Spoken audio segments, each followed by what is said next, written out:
Let me get my mic set there. Okay. I'm Aaron Hallett. I write original Christian rock. When I say original Christian rock, I mean literally making stuff up on the spot. I come out here every morning. I just write a song. I put up the video usually in the mid-afternoon. Yesterday was a little later, give or take around 3 to 5, 6 o'clock. Somewhere in that window, I'll usually post in the afternoon. Well, anyway, my idea is that if I keep coming out every morning, I'll just keep getting better, just by nature of, practicing more and stuff like that. I usually start playing around while I'm tuning, so I was doing that and I came up with a few things already. I was playing a D major 7, although I just turned my boss pedal on, so it's dropping it. It's really bad because I can hear the strings in standard tuning.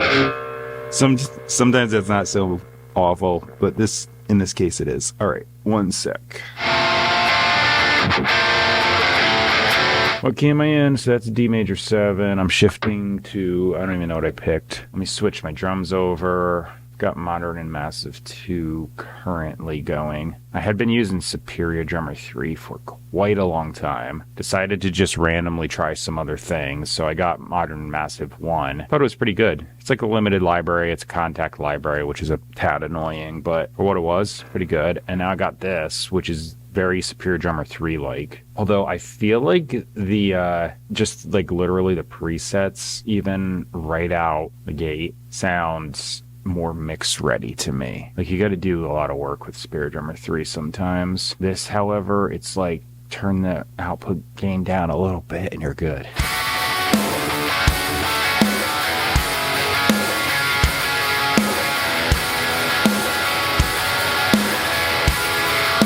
So I forgot to turn the pedal back on, so I'm still in standard tuning on that whole thing because I'm a dumb idiot. But this is salvageable because the thaw amp can whammy down. 4 semitones, yes, 4 semitones. Okay, so I'll just do it on this, no big deal. I was just oblivious. I was like, I had the headphones in, but for some reason I was thinking I was hearing the standard tuning and just trying to ignore it. Sometimes I'm dumb, so,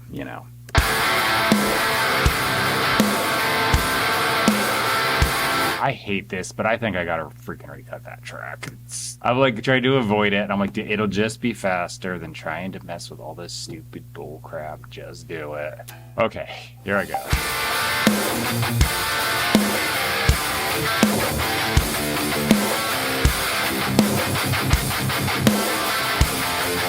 That worked out for the better. I decided to shorten the verse because I think it was too long. I changed a few things around, played it a little tighter, so yeah, okay. Now I can do some of the things I was actually intending to do, so I'm going to plop this down here. The only thing I need to do then is change the timing on this because this mixer has a thing where I can delay each side by a few milliseconds. Immediate double tracking without actually double tracking. To further enhance that, I'm going to use Logic's pitch shifter in dual mono and just do a 1 cent drop on the left and a 1 cent raise on the right. If you're doing a bunch of tapping stuff and you don't feel like double tracking because it's a royal pain in the butt if you improvised it like I did, this will get it tight. But like I said, you got to delay left and right a little bit, just a few milliseconds, and pitch shift them a little bit so it's just enough to separate and not give you comb filtering. Okay, now that I actually track this the way I intended and didn't forget this like a stupid idiot, can go to the end.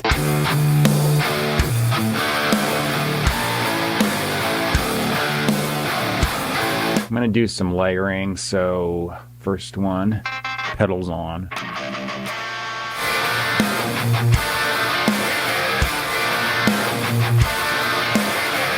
I'm going to color code these because I just like to do that.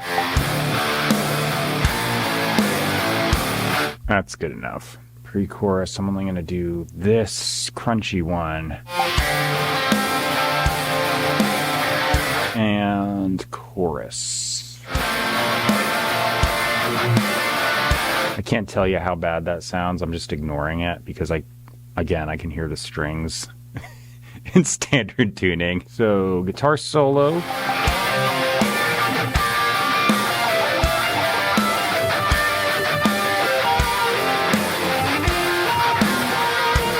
I had like 2 false starts and then realized I was transposing into the wrong key in my head. So yeah, it's more like a G Dorian feel. And I was like, oh. So I threw in a few blue notes and sounds good. Saving. Oh, I haven't saved yet. That's dumb. I had this stupid thing pop into my head when I woke up this morning, and maybe I should actually do it. I saw this video where this guy was reacting to Goat, and I was like, oh, I should react to Goat. So maybe I'll just like do that right after, you know, I track my guitar solo or something. So I'll do it. Here's Goat.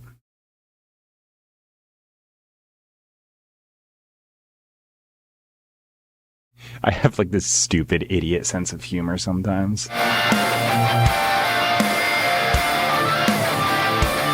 Hey, what do you know? When you play in key, it doesn't sound crappy. Yay. Yesterday, I managed to make this drop tune on the bass not sound like total garbage. So I'm going to recreate that, but I just have to track it first, so it's going to be a little bleh until that happens.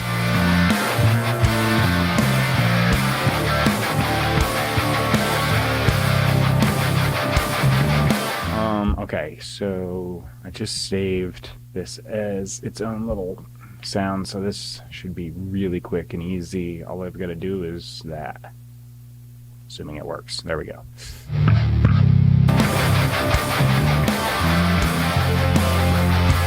It's like the opposite of thing most people do, where they send a DI and use the DI for the low end and then put distortion on the top end of the bass. I'm doing the exact opposite.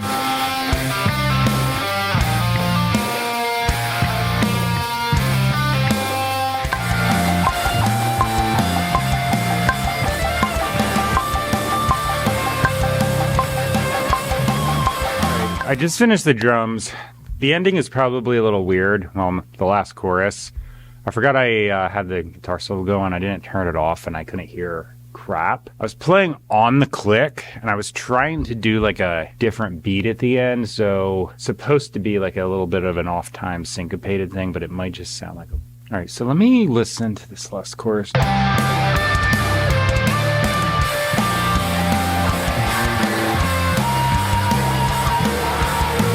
Yeah, I could mainly just hear the click through the solo, so I was like, what the hell?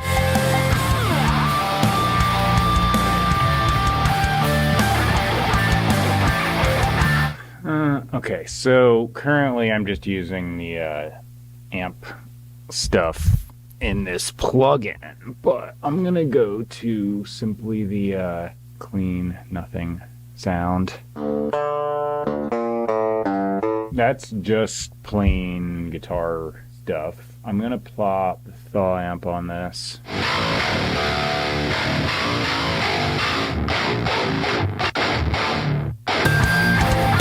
Yeah.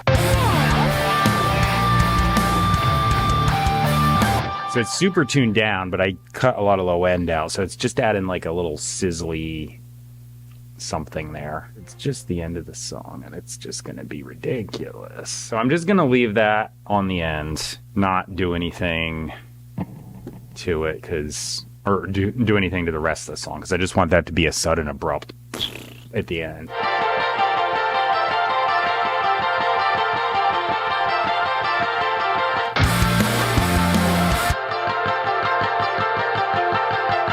Fully aware that that's too loud right now.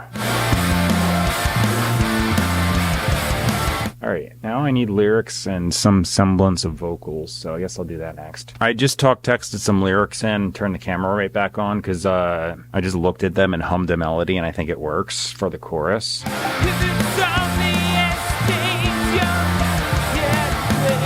That wasn't necessarily the best thing ever that I've done, but I now have a memory aid. I'm gonna try and see if I can just plow through this. If I can get one shot, that'd be great. It's good for video editing because I don't have to do as much work.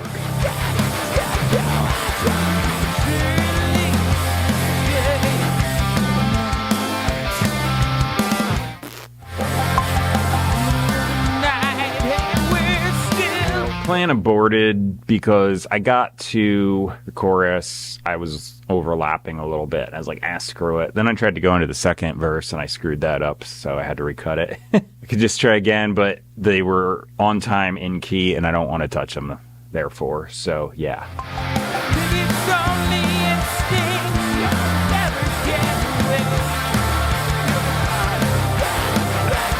I think I already said in the beginning, I do one of these every morning, getting practice in, trying new things, learning new things, failing at things, and learning from the failure.